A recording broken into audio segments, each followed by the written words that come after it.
21대 국회가 5월 30일부터 시작됐습니다. 177석의 거대 여당이 등장하고 초선 의원이 절반에 이르는 21대 국회가 임기를 시작한 겁니다. 민주당과 통합당의 국회 개원 협상은 여전히 실마리가 보이지 않고 있는 가운데 야당인 통합당에서는 김종인 비대위가 일을 시작했습니다.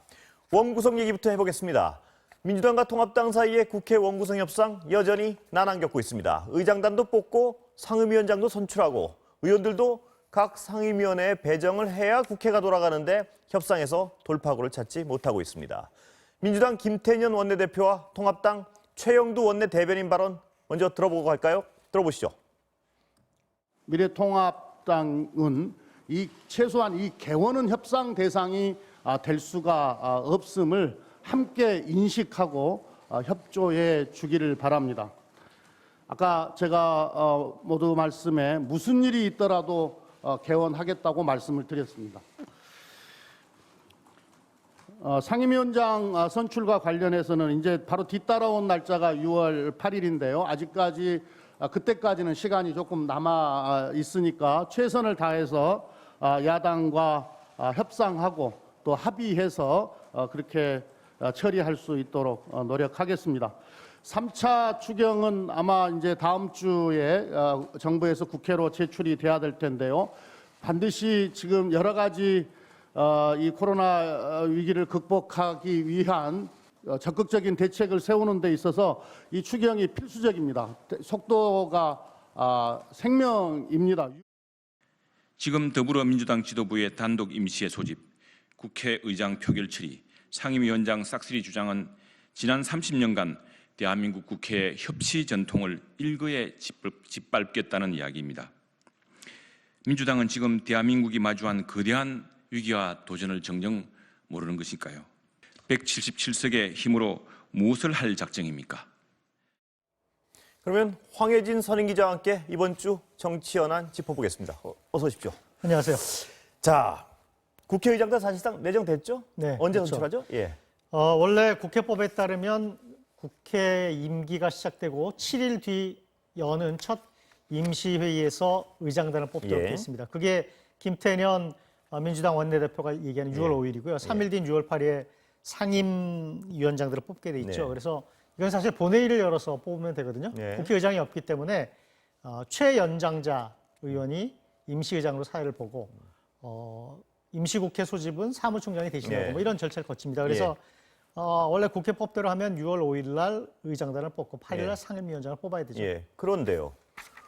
그런데 원내 협상 뭐 계속 쉽지 않을 것 같습니다. 어떻습니까? 그 분위기가. 현재까지 그대로입니다. 법사위원장 문제를 놓고서 민주당 쪽에서는 법사위원장을 절대 양보할 수 양보할 없다는 수 거죠? 없다. 예. 이런 얘기를 했다 그래요. 29일 날 그 김태년 원내대표하고 주원영 예. 야당 소주도 한잔 하지 원내대표가 않았습니까? 소주도 한잔 먹으면서 저녁 모여서 같이 그 원내 부대표들, 예. 수석 부대표들까지 합석을 해서 협상을 했는데 밥을 먹으면서 예. 술도 한잔하면서 이런 얘기가 들려요.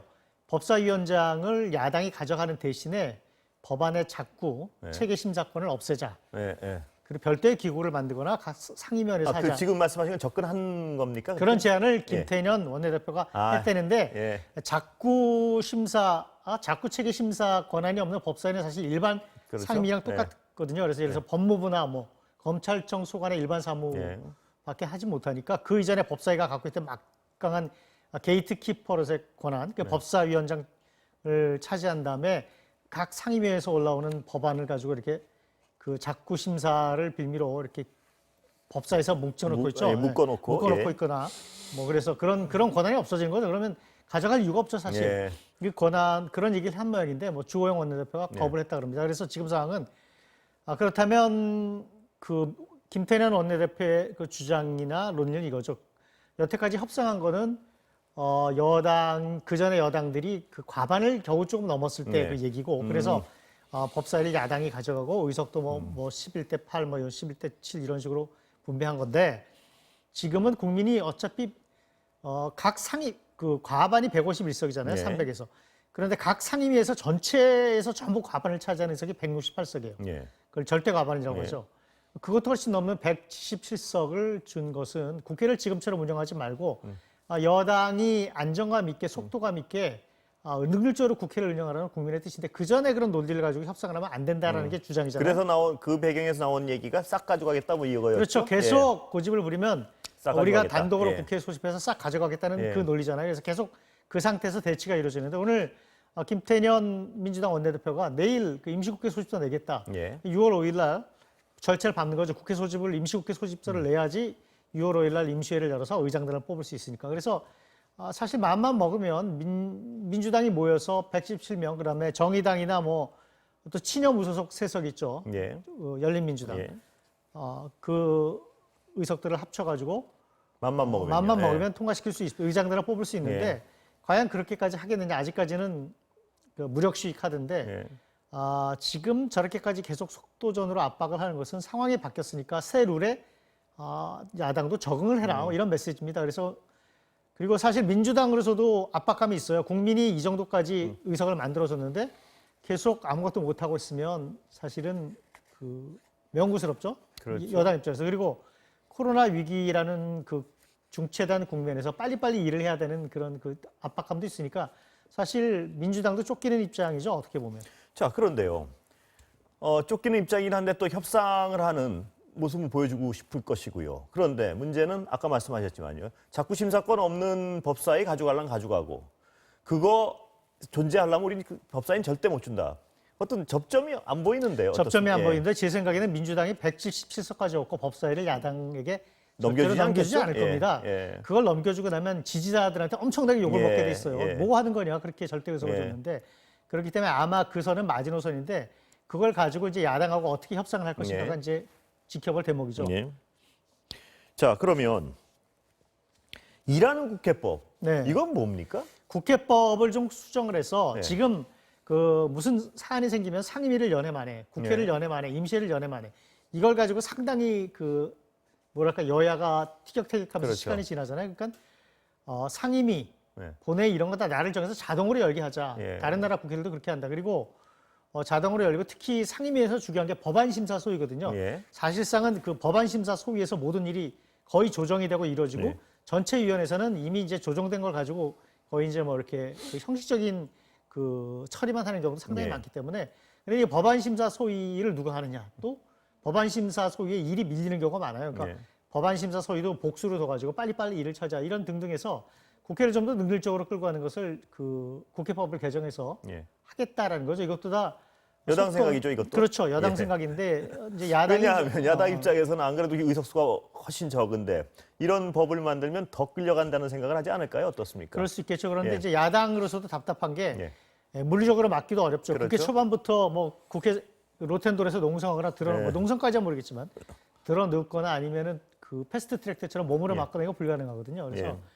그리고 그거 하다가는 지금 사법 처리 당하는 걸 다 보여줬으니까 예. 야당도 뚜렷하게 방법은 없죠. 어느 예. 선에서 타협을 해야 되는데 지금 한창 기싸움인데 아마 그 여당이 저렇게 굉장히 많은 의석을 해서 기세 등등하기 때문에 야당이 아주 곤혹스럽죠. 예. 자, 추경 얘기해 볼게요. 네. 3, 40조. 뭐 굉장히 큰 금액인데 이거 지금 오늘 당정회의 했죠? 네, 여당이. 당정회의 해가지고 추경 이제 내용을 대충 열었는데 우선 3, 40조 정도 6월 안에 지금 그 그렇습니다. 통과시키겠다는 예. 거죠. 그래서 코로나19로 매출이 크게 줄어든 소상공인에게 예. 긴급 자금 10조 원 지급하기 위해서 10조 신용보증기금 원이요. 예. 지급하려면 신용보증기금에서 그 보증을 써야 되니까 출연 확대하고 항공회원 등 지금 다 어렵잖아요. 이 주력 산업과 기업 지원하기 위해서 채권, 증권, 안정펀드 30조 7천억 지원하다. 이게 무슨 얘기냐면 기업이 회사채 발행하면 사줘야 될 거 아니에요. 예. 자금. 그래서 그거를 뒷받침하는 채권, 증권, 안정펀드를 30조 7천억 지원한다. 또 일자리 55만 개 더 만들고 특히 뭐 의료 장비 국산화 이런 등등도 있고요. 특히 또 국가유공자들 어려우니까 보조금 확대 등등해서 오는 4일 추경안을 국회에 제출해서 6월 임시국회에서 다 열고 특히 통과되면 예. 3개월 안에 75% 집행해서 조기 집행하겠다. 뭐 이런 내용들을 당정에 합의했습니다. 자, 그런데 지금 청와대에서 비상경제대책회의 열리고 있는 거죠, 지금. 그렇죠. 지금 2시부터 대통령이 지금 오랜만에 주재를 했죠. 근데 의제는 확인 안 됐겠네요, 아직. 네, 이게 확인됐습니까? 뭐 예. 이렇게 지금 내용은 청와대 기자들한테는 아마 예. 엠바고 걸어가지고 이렇게 좀 예. 그 보도 유예 걸어서 아마 배포를 한 모양인데 예. 오늘 오후쯤에 아마 정식으로 풀릴 예. 겁니다. 그러면 내용이 나올 텐데 아마 지금 당정에서 협의한 내용이 아마 그 내용일 거예요. 홍남기 부총리가 예. 조만간 그 한국형 뉴딜 포함해가지고 네. 코로나19 대책 포함해서 장기 경제 대책 같은 대책들을 다 내놓을 걸로 지금 그렇게 보입니다. 가장 굵직한 건 한국형 뉴딜, 그린 네, 네. 뉴딜 부분이 어떻게 되는지 한번 지켜봐야겠네요. 홍남기 부총리가 뭐 하여튼 곧 발표를 한답니다. 예, 다음 얘기 가볼까요? 네. 통합당의 김종인 비대위가 오늘 현충원 참배를 시작으로 본격적인 업무에 들어갔습니다. 김종인 비대위원장 오늘 발언 먼저 들어보겠습니다. 비대위를 통해서 미래통합당이 앞으로 좀 진취적인 정당이 되도록 만들 겁니다. 그래서 우리가 뭐 정책 측면에서도 뭐 선도적인 역할을 담당을 갖다가 할 거를 약속을 드리고 다음 회의에서 저희 당이 앞으로 뭐를 추진할 것인가를 뭐 구체적으로 말씀을 하겠습니다. 자, 황 기자, 네. 보수란 말 쓰지 말라. 보수당에서 보수란 말 쓰지 말라 그랬습니다. 또 굉장히 또 파격적인 노선 전환을 예고하고 있는데요. 어떤 방향일까요? 이거 뭐 짐작을 지금 김종인 비대위원장이 뭐 기자들과 만나거나 의원들과 만나서 한 이런저런 얘기들이 흘러나오지만 예. 정식으로 지금 그 어젠다를 발표는 안 했죠. 그런데 보수 정당에서 보수 쓰지 말아라. 글쎄요. 자유파 예. 이런 말 쓰지 말아라. 예. 그다음에 오늘 보면 뭐 변화 이상의 변화. 또 정강 정책도 선보일 것 당연하겠죠. 같고요. 진취적인 정당 이렇게 예. 얘기했는데 이렇게 보면은 보수 정당이 아니라 오히려 민주당보다 더한 그 예. 개혁적 그런 그 주제들을 들고 나오고 정책을 들고 나올 가능성도 예. 있고요. 아시다시피 김종인 비대위원장은 그 경제학자지만 독일에서 공부를 했죠. 예. 독일 경제학의 풍토라는 게 아무래도 독일은 사회민주당의 영향이 큰 독일 3인당 영향이 큰 사회였고 사회복지 정책, 예. 뭐 그다음에 그 저소득층에 대한 분배 정책 이런 게 다르죠. 경제학의 흐름도 다르고 그 트레이드 마크가 소득 재분배, 경제 민주화 뭐 그런 것들이잖아요. 그런 거를 얘기를 하면서 김종인 비대위원장이 내가 사회주의자라고 비난받을 수도 있는데 그런 거 개의하지 말아라. 굉장히 파격적인 특히 약자와 뭐 함께하는 예. 약자와의 동행 이런 정책을 내세우겠다고 얘기를 하는 걸 보니까 아마 민주당과 경제 민주화와 그다음에 예. 사회적 소외계층 약자와 함께하는 그런 옛날에 흔히 말했던 뭐 따뜻한 보수, 예. 뭐 유승민 의원이 그런 말 많이 하잖아요. 따뜻한 보수 이상의 뭐 그런 보수도 버리고 자유우파란 말도 버리고 예. 그 파격적인 정강 정책, 뭐 경제 정책을 내세우겠다. 그렇게 해서 방향은 보이죠 지금. 자, 근데 보수당이 보수란 말도 쓰지 말라. 이거 굉장히 파격적인 얘기인데요. 그러면 어차피 김종인 비대위원장이 아무리 강력하게 이런 정책을 밀고 나가도 당의 어떤 노선을 둘러싼 투쟁은 뭐 벌어질 수밖에 없겠네요. 어떻습니까? 지금 김종인 예. 당의 정체성을 비대위원장이 둘러싼, 예. 보수니 뭐 자유판 이런 말 쓰지 말라는 게 그런 이념적인 레토릭에 유권자들이 반응을 하지 않는다라는 거죠. 그리고 사실은 자유파라는 단어를 누가 가장 많이 썼느냐? 황교안 전 대표죠. 예, 황교안 전 예. 대표는 보수란 말보다 예. 좌파우파, 자유우파 이런 식으로 많이 썼죠. 그래서 특히 그 말은 사실은 박근혜 전 대통령, 태극기 부대, 뭐 공화당 이런 쪽에 쭉 다 있는 그런 정서하고 맞닿아 있는 표현이에요. 그래서 자유파란 말이 굉장히 갖고 있는 그 말 자체가 뭐 나쁜 말은 아니지만 그렇죠. 극우적인 의미가 있잖아요. 황교안 대표가. 그게 우리 사회에서 규정된 모습이 있는 그렇죠. 거죠. 예. 자유나 우파란 말이 뭐 나쁜 말은 예. 아닌데 극우나 뭐 파시즘, 독재, 군사 독재 이런 말하고 쭉 연결돼 있으니까 그걸 황교안 대표가 쓰다가 망했잖아요. 그래서 예. 쓰지 말라는 그런 얘기 같은데 안에서 노선 투쟁이 있겠죠. 그런데 지금 당장은 예를 들어 가지고 김종인 비대위원장을 뽑아놓고 김대현 비대위원장 주장이 그런 이념적인 이데올로기적인 말에 유권자들이 반응하지 않는다. 유권자들이 반응하는 것은 예를 들어 가지고 경제 정책, 내 주머니에 돈이 들어오느냐, 내가 주택을 구입하는 게 더 쉬운 것이냐, 더 쉬워지냐, 내 자식이 취직하는 데 더 좋아지느냐 이런 실제적인 시동적인 정책 가지고 싸우자는 거잖아요. 그런데 예. 네. 말씀하시죠. 예. 그런데 예를 들어 뭐 앵커 말씀처럼 벌써 이렇게 약간 반발 기음이 있죠. 그래서 제가 네. 여쭤보는 게 이 홍준표 전 대표 워낙 어떤 그 전투력은 있는 분인데 또 한마디 했습니다. 그러다 훅 간다라 그랬나요? 그렇죠. 황교안 전 대표를 지칭을 한 건 아니고 화려하게 예. 들어와서 예. 당에서 뭐 대표로 공천권 행사하면서 권력 누리다가 총선에서 유권자들 심판에 한 방에 훅 간 사람이 예. 있다. 뭐 황교안 전 대표라고 얘기는 아닌데 황교안 전 대표 그 얘기죠. 연대 근거라는 그러면서 게 뭐, 예. 내공이 없는 정치 기술자의 말로가 또 어떻게 하느냐 이런 식으로 이거는 김종인 그렇죠. 비대위원장을 겨냥한 건데 홍준표 전 대표를 비롯한 우파, 뭐 자유우파, 보수 이런 거 얘기하는 분들이 늘 강조하는 말이 이런 논리예요. 그런 정책들은 민주당이 더 잘한다. 네. 그건 민주당 흉내내다가 민주당 이중대 되면 민주당이 만들어 깔아놓은 자락에서 싸우다가 민주당만큼 우리가 잘할 수 있느냐. 네. 그건 민주당의 운동장에서 싸우다가 망한다라는 그 게 이제 논리죠? 논리죠. 예, 그 예. 논리로 계속 이제 그게 바로 당을 이제 비판하는데. 정체성 투쟁의 그렇죠. 어떤 중심이 될 것이고요. 이념 앞으로 당에. 투쟁인데 예. 지금은 뭐 선거에서 일단 진데다가 그렇게 해서 졌잖아요. 그러니까 예. 그리고 김종인 비대위원장이 어느 노선으로 갈 건지 좀 지켜보겠죠, 당분간은. 예. 자, 그리고 이분 얘기를 우리가 자꾸 해야 될지는 좀 고민스럽긴 하지만요. 네, 그래도 아마- 뭐 자꾸 화제가 돼서 민경욱 의원 전 의원이죠. 예, 전 의원이죠. 전 아마 의원이죠.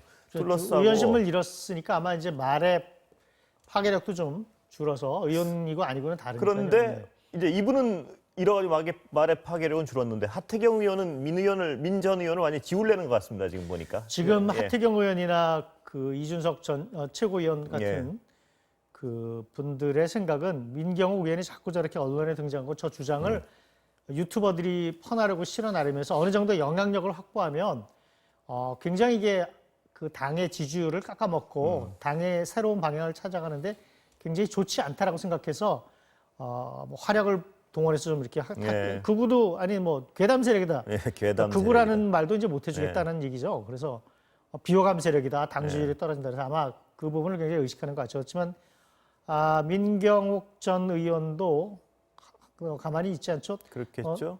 뭐 하태경 의원에 대해서 굉장히 뭐 생각했던 보다 더 어쩌다 뭐 말 섞지 않겠다 이런 식으로 네. 얘기를 했는데 민경욱 의원은 민경욱 나름대로 정치적 생존을 위해서는 뭔가 자기 장사를 계속 하겠다는 얘기겠죠. 자기 장사할 수도 예. 있고요. 또 자기를 지지하는 세력을 유지하기 예. 위해서는 또 이렇게 발신을 해야죠. 계속 예. 발언을 해야 되니까. 어쨌든 통합당으로서는 뭐 두고두고 약간 골치는 아플 것 같습니다만 지켜봐야겠습니다. 얼마나 의원직을 상실했지만 뭐 극우 유튜버들이 사실 지금 다른 주제가 없잖아요. 가장 네. 장사가 잘 되는 게 부정선거 논란으로 그렇죠. 계속 예. 김무성 전 의원 얘기처럼 예. 유튜버들의 가장 핵심 아이템이고 핵심 상품이라 예. 상당히 금방 꺼지지 않을 겁니다. 그리고 또 거기 강성 지지자들이 많이 몰려 그렇죠. 있어가지고 5% 정도 예. 되는 강성 우파들이 있기 때문에 예. 시장이 있는 거죠. 그렇죠. 시장이. 시장이 있는 한 또 저런 분들은 계속 그 말씀을 하실 거고요. 정치적 공론의 그 소수파의 시장이 있는 거죠. 예. 자, 여당 얘기 좀 가보죠. 네. 당대표 김부겸 의원이요. 네. 자주 통화하십니까? 전화 안 받습니다 요새. 근데 그래요? 제 전화만 안 받는 거지 다른 기사 전화도 안 받는 거지. 예. 전화 나옵니까? 주변에서는 나올 것 같다고 얘기를 하는데요. 본인이 아직 명쾌하게 확인은 안 했죠. 그래서 예. 기자들 전화도 계속 피해 다니면서 예. 있는데 이제 김부겸 의원이 요 전까지 받지 않았습니까, 전화? 몇 번 통화했죠. 예. 그런데 제 전화만 안 받는 것 같아요. 다른 기자들 전화 잘 받는 것 같은데. 예. 그 어떤 전화를 안 받는 농담 속에 약간 마음을 굳힌 뭐 그런 게 있는 걸까요? 고민하고 어떻습니까? 있는 것 같은데요. 예. 김부겸 전 의원이죠. 이제 김부겸 전 행정자치부 장관이 대구에서 떨어진 다음에 딱 20년 전이죠. 2000년에 노무현 전 대통령이 부산에서 떨어지고서 뭐 이렇게 쭉 한 얘기를 예. 자기가 딱 20년 만에 그런 심정이다 그러면서 노무현 전 대통령이 그 심정을 이렇게 쭉 페이스북에 올리고 그런 그 심정을 토로한 적이 있잖아요. 네. 노무현 전 대통령 국회의원 떨어지고 2년 뒤에 이제 대통령 선거에서 이겼죠. 그래서 아마 곧바로 대선으로 쭉 가지 않을까, 대선 후보 경선으로 예. 뛰어들지 않을까, 당대표 같은 건 안 할 예. 거다. 그런 전망이 더 우세했었죠. 많았는데 사실은 당대표 선거하고 대선 후보 경선하고 상당히 힘이 예. 든 일이죠. 예. 또 낙선까지 했는데.